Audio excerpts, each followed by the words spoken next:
No!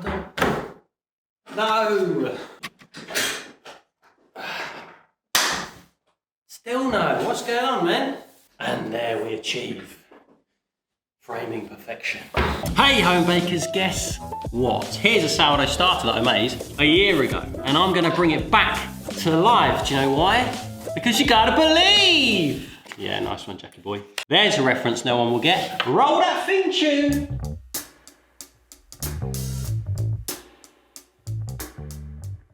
Hello to you and welcome back to the Bake with Jack YouTube channel, where we are sadly at the end of Sourdough September. If you've never heard of the Real Bread campaign, you may be surprised to hear that the vast majority of sourdough sold in supermarkets and shops, certainly here in the UK, is not actually sourdough.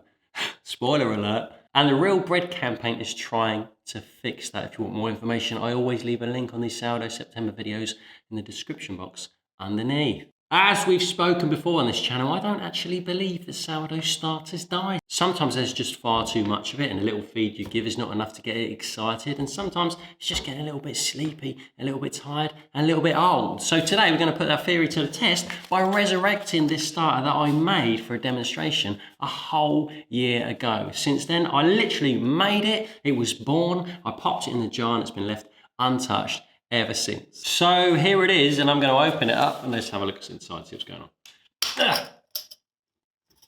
Oh, woo! That is quite a nose. I'm quite surprised actually, there's no real mould growing on here. It's kind of white stuff going on the top there, nothing major, and a little bit of liquid kind of floating around on the top. Can you see that? If I give that a wiggle. There's a little bit of excess moisture on the top. It smells quite acidic, quite vinegary, a little bit nail polishy, perhaps a touch fruity, but it doesn't smell bad. It doesn't smell cheesy or gross or eggy or unpleasant. It smells all right. So the theory goes here, I'd quite like to make my dough tomorrow with this, if at all possible. So now it is the morning, the day before, and what I'd like to do, following the rules of sourdough acceleration, is give this a little bit of a feed now, nice and warm, and give it the other part of the feed in the evening so it can tick over healthily overnight, hopefully creating the power and the puff that we need to rise the dough tomorrow. And if we get that far in this video, I'll probably show you the bread in the end. We'll just have to see, okay? No promises, right? I'm a busy boy. The Sourdough September presents a lot of challenges in that videos take multiple days to film. So we'll see how far we get. Woo! Cut to the table. I mean, we're already at the table. Let's cut to a closer version of the table. And here we are at the table. Let's take a closer look inside this bad boy. See what I'm talking about in there? Doesn't actually look too bad considering it's a whole year old. Here's what I'm going to do. I've got myself a nice clean jar here, and I'm going to take a little piece of this. What I'm going to do is just tip away that moisture on the top a minute. One sec. See you later. And now I'm going to just scrape a little bit of the top off, and underneath, wow, it's kind of a real, almost like a golden orange color. I'm going to take a little piece from underneath. It looks kind of healthy. Woo. Check it out. That's all I'm going to take. Let's get some scales and we can see how much it actually weighs. Okay, I'm going to put a little piece in here, maybe even just a gram. Let's put it in, see what it looks like. Hey, nothing happened on the scales. It makes me think that that's probably less than a gram, but hey, you can see how much is in there. Just a little tiny piece in there. And the theory goes, okay, we know what we need to make a sourdough starter, which is flour, water, thyme, and warmth. So with this, I'd like this to show signs of puff before I go home today so I can give it another additional feed for tomorrow. And in here, I've got water that's roughly around 35, exactly 35 degrees. 35, 36, 37, I would have been happy with something like that.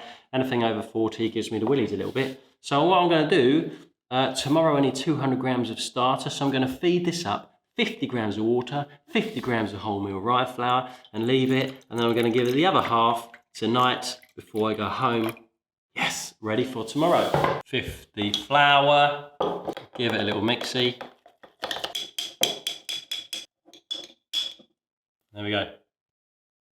I'm going to put the lid on, I'm not going to screw it on. I'm just going to put it on as a gesture.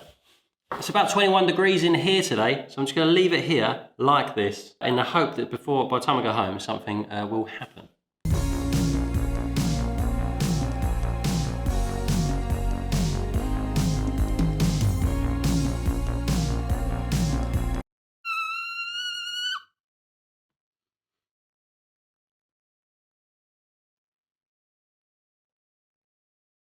Now, you may well be led to believe that after that very dramatic 6-hour time lapse, this experiment has been a failure. You might be stressing yourself out thinking, why did I not look after you better?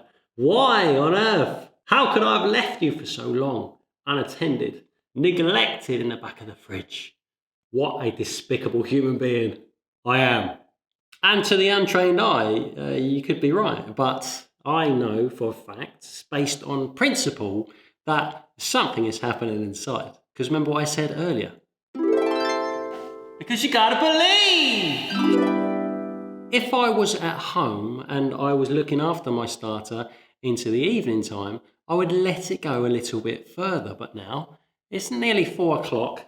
I need to go soon. So here's what I'm going to do. Now, we didn't get a lot of volume increase. I say a lot, don't think we got any volume increase whatsoever. But the point is, if I look really closely at the side of this jar, I can see teeny tiny bubbles, which are big enough to indicate that they probably weren't there earlier. Let's see if we can get on the camera. In amongst all those reflections, I'm not sure if you can see little tiny bubbles starting to appear.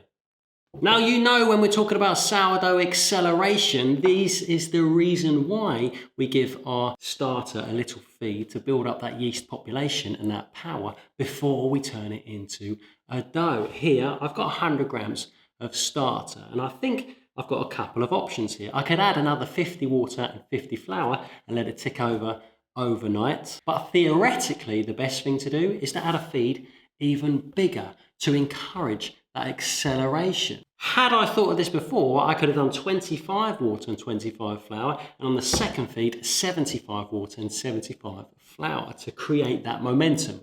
So now, I don't really know what to do, because I don't want to throw anything away, ideally.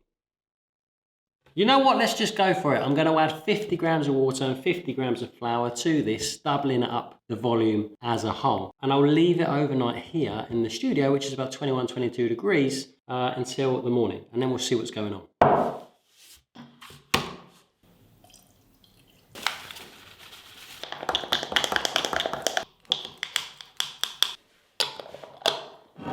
Actually, I used 75 grams of water and 75 grams of the flour in a moment of indecision.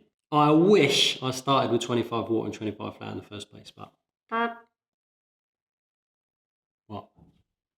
We have the potential that we have overloaded that 1 gram of starter here with this such a massive bulk in one go. But I guess time will tell. I'll see you back here in the morning.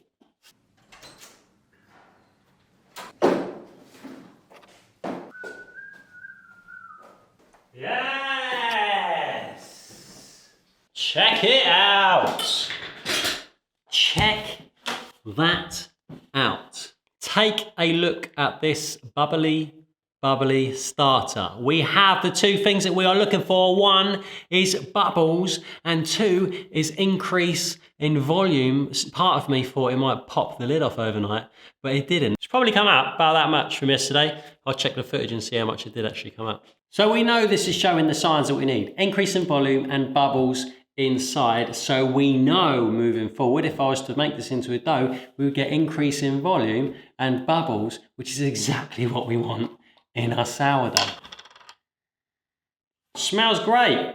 Smells a little bit sour. Smells exactly how I'd expect. That rye flour has a really grassy aroma, a little bit acidic, and I would probably quite happily make bread with this. But if this grosses you out, don't do it. If you're worried about getting sick, don't do it. Your health is far more important than any romanticized history of a sourdough starter. If you want to, it's quite easy to make your own sourdough starter on the recipe on my website, and you can start your very own romanticized history today. But I always suspected that starters never die. They just slow down and go to sleep. And as long as you treat them the right way afterwards, what I mean by that is taking a little tiny piece and giving it a decent feed, it's probably going to come back to life. The problem comes here when you've got a big, massive jar of starter and you toss in a couple of tablespoons of flour and a couple of tablespoons of water to get it going, where the whole massively outweighs the feed.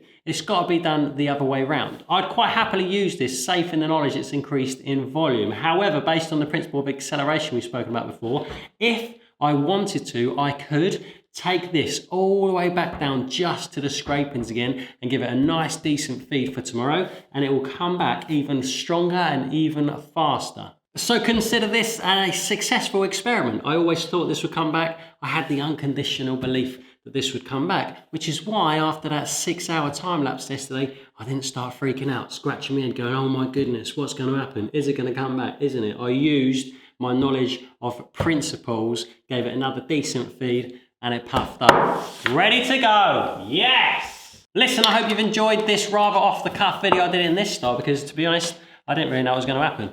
Well, obviously I thought I knew what was going to happen. And it did happen. Isn't that good? I hope you enjoyed this video. I hope you got some value here and learned something. This marks the end of our month-long Sourdough September series for the year, and I hope you've enjoyed it. There's plenty more on the Sourdough playlist, and I look forward to seeing you very soon for something else. See ya. And there it is. Sourdough September is rounding off nicely, and we'll be going live at the end of the month for a Sourdough chat. If you'd like to join us, keep your eyes peeled for details. See ya.